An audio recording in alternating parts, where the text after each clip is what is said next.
Hello guys, welcome back to my YouTube channel. आशा है कि आप सभी काफ़ी अच्छे होंगे और अपने एग्ज़ाम की तैयारी आप सभी काफ़ी अच्छे से कर रहे होंगे। आज का ये वीडियो बहुत ही ज़्यादा इम्पॉर्टेंट है। अगर आप किसी भी प्रतियोगी एग्ज़ाम की तैयारी करते हो तो आप इस वीडियो को देख सकते हैं। आज की इस वीडियो में 27 सितंबर 2025 के दिन का जो भी इंपॉर्टेंट करंट अफेयर्स है आज की इस वीडियो में हम कवर करने वाले हैं। तो कंप्लीट वीडियो आपके लिए बहुत ज़्यादा इंपॉर्टेंट रहने वाला है। ठीक है, एक बार वीडियो का फॉर्मेट देख लेते हैं। पहले इंपॉर्टेंट डे और थीम देखेंगे, इसके बाद नेशनल और इंटरनेशनल अफेयर देखेंगे। साथ ही साथ अगर खेल जगत से कोई इंपॉर्टेंट प्रश्न बनता है तो इसको भी आज के इस वीडियो में हम कवर करने वाले हैं। तो कंप्लीट वीडियो आपके लिए बहुत ज़्यादा इंपॉर्टेंट रहने वाला है। अगर आप किसी भी प्रतियोगी एग्जाम की तैयारी कर रहे हो तो आप इस वीडियो को देख सकते हैं। पहला प्रश्न है, जैसा कि आप यहाँ पर देख सकते हैं। अगर आपको इसका आंसर पता हो तो कमेंट बॉक्स में ज़रूर बताएं।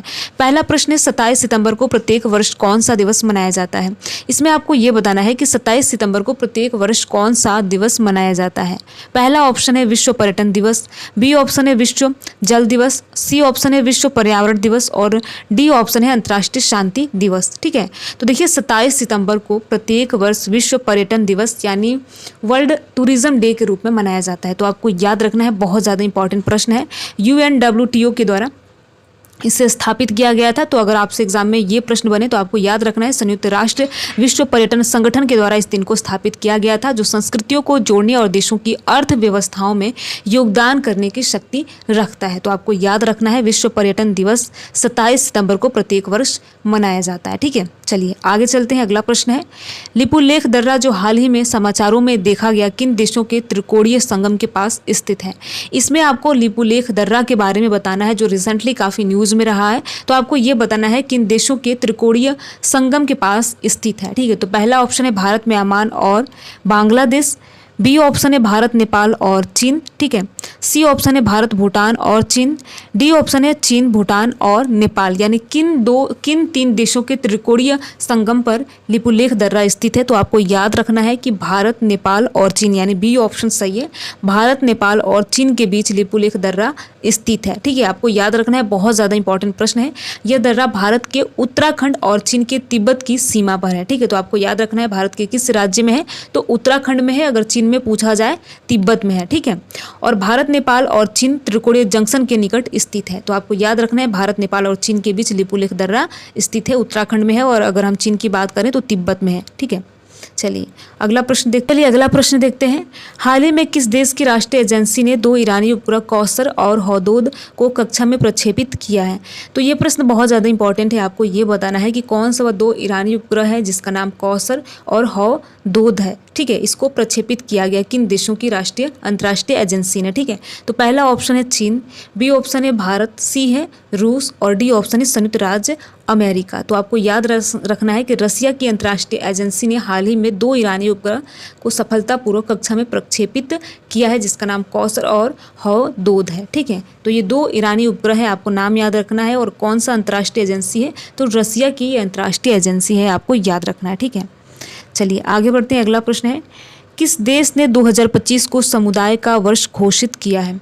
इसमें आपको उस देश का नाम बताना है जिसने 2025 को समुदाय का वर्ष घोषित किया है। ठीक है, पहला ऑप्शन है यहाँ पर लेबनान, बी है संयुक्त राज्य अमीरात और सी ऑप्शन है कुवैत और डी है सऊदी अरब। तो इसका बी ऑप्शन सही है, यानी संयुक्त अरब अमीरात ने 2025 को समुदाय का वर्ष घोषित किया है। तो आपको याद रखना है, यह घोषणा संयुक्त अरब अमीरात के नेतृत्व की ओर से एकजुट, सुसंगत और समावेशी समुदाय के निर्णय के प्रति प्रतिबद्धता को दर्शाता है। तो आपको याद रखना है, समुदाय का वर्ष 2025 संयुक्त अरब अमीरात के द्वारा घोषित किया गया है। अब आपको देखिए संयुक्त अरब अमीरात की कैपिटल बतानी है। ठीक है, चलिए आगे बढ़ते हैं।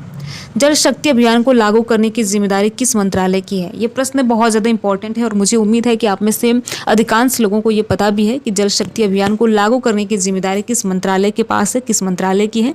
तो पहला ऑप्शन है पर्यावरण, वन और जलवायु परिवर्तन मंत्रालय, बी ऑप्शन है कृषि और किसान कल्याण मंत्रालय, सी ऑप्शन है ग्रामीण विकास मंत्रालय, डी है जल शक्ति मंत्रालय।